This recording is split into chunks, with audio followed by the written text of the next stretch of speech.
Hello and welcome back to the channel. In this video I'll be sharing with you how to make this stylish underbust dress with basque and a gathers. And if this is something you like, please don't forget to hit on the subscribe button, give this video a thumbs up. So let's dive right into today's video. So to start, in our previous video we have already cut out our pattern. So what I'm going to do now is just to go ahead to place my pattern, pin it, and I'm going to spread out the cup of the pattern at the lower point, and I'll just go ahead to cut out, adding ½ inch round my pattern.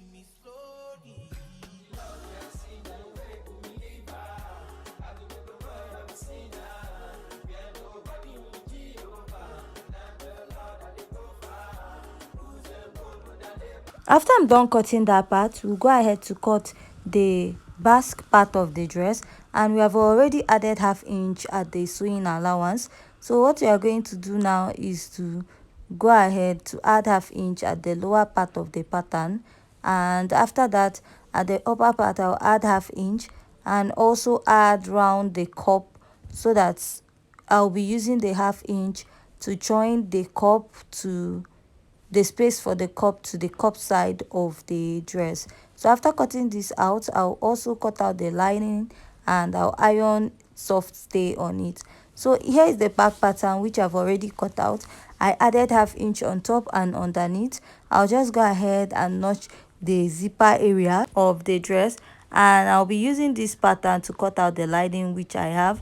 I'll go ahead to turn it with ½ inch, but before turning it I'll iron a soft gum stay on this, so that it will make my lining a bit stable because my lining is light. And I'll just go ahead to stitch it all the way around. So while stitching, I'll leave one side open to use and turn to the right side. So here is this part, and here is the lining which I said I was going to cut out.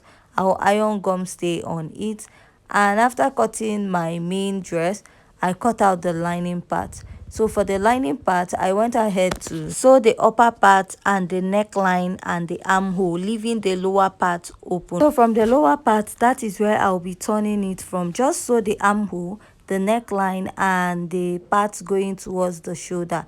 And after that, I'll just turn it to the right side.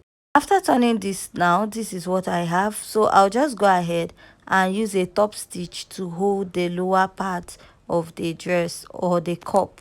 So after top stitching it, this is the lower part with the upper part of the dress, and I've gone ahead to iron a light gum stay on the lining of the body of the dress, which I didn't iron at the cup because I didn't want it to be too strong. I wanted something a bit flexible.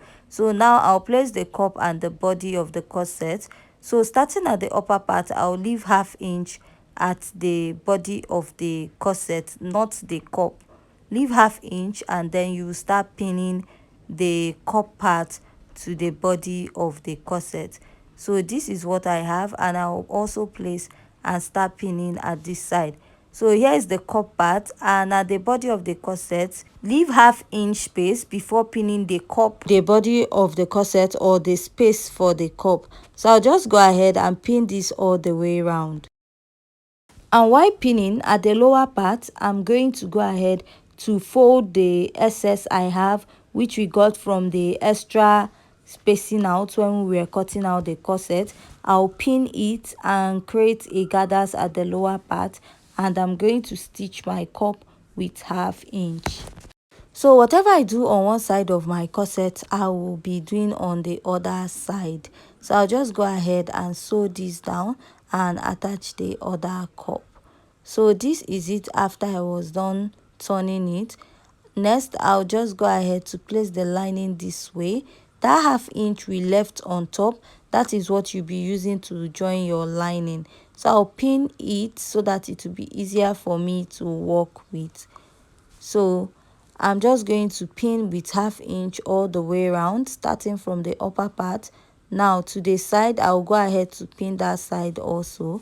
And remember, I said leave ½ inch at the upper part of your dress. That's the basque area of your dress, at the upper part, at the part going towards the armhole and at the center. So now I'll just go ahead and pin this all the way around, pinning the cup, and I'm going to be joining it with 1/2 inch. So for this part underneath it, you'll be pinning it on the part underneath the cup. You'll be pinning it exactly where you pinned the main fabric with the cup, because on the part you're going to stitch this lining on is that same part you use in joining the cup to the main body of the dress. And you have to be careful with what you're pinning, because if you make any mistake, you will have to go ahead and loosen it and rejoin. So make sure that that 1/2 inch you use in pinning the cup to the main fabric is the same 1/2 inch you're using to pin to the lining of the dress. So I'll also repeat it at this other side. Place this side together this way and I'll pin, and from there I'll start pinning to the armhole, to the cup side of the dress, that is underneath the cup, to join the lining to the main fabric of the dress. So after I'm done pinning, I'll go ahead and I'll be stitching this with 1/2 inch. Now the 1/2 inch you're going to use to stitch this to your cup is that same 1/2 inch that you actually used in attaching the cup to the main fabric. You're just going to follow it from the upper part all to the underbust part and to the cup bridge, and then to the other side. Follow the underbust and come out at the other side or armhole of the other side of the dress. After I was done sewing, this is what I have. So now we are going to notch what we have at the underbust and at the cup bridge side of the cup. This is to make it or help it relax very well, and it's not going to pop up or puff up at the cup side. And also remember to iron when you're done, so that that part will lay low at the underbust.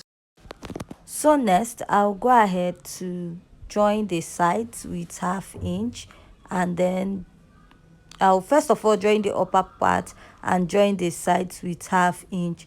And after I was done joining, this is what I have on my dress. So the fabric I'm using is like a crepe chiffon, so it has this rough feel on it. So even if after ironing it, it looks a bit rough. So now I'm going to place the sides. So remember, when we were cutting this, we just added a sewing allowance of 1.5 inches. After shaping your dress, you'll be left with 1 inch. So I'll go ahead and sew out that 1 inch at the sides. So here is the fabric for the lower part, and we already cut this out in our drafting video. So what I'll do is to go ahead to gather the upper part. I'll find the middle of the dress and I'll gather it at the center. So now that center that I joined, because I had to join my own fabric, it wasn't up to 3 yards, so I went ahead to join it to get at least 3 yards around my waistline. Now I'll go ahead and I will be pinning the basque or the lower part of the dress to the skirt, and I'll be using 1/2 inch to do this. I'll go ahead to pin this to the end of the dress.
So after I was done pinning it, I'll go ahead and I will stitch this with 1/2 inch, starting from the side to the center and to the side of the dress again.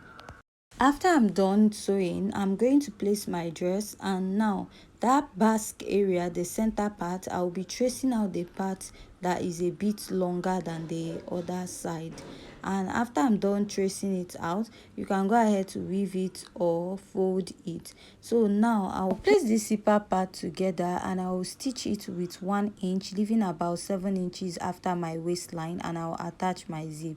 So for this side, I'll place stitch with 1 inch, then go ahead and fold it with 1/2 inch and top stitch. So let me repeat it again. I'll go ahead to place it together this way, right side facing right side. So with 1 inch, fold it in, top stitch, and this is what I will have at the end. So after I was done sewing, this is the final look of the dress. If you find this tutorial very interesting and educative, please don't forget to hit on the subscribe button and join us in our next video. Thanks.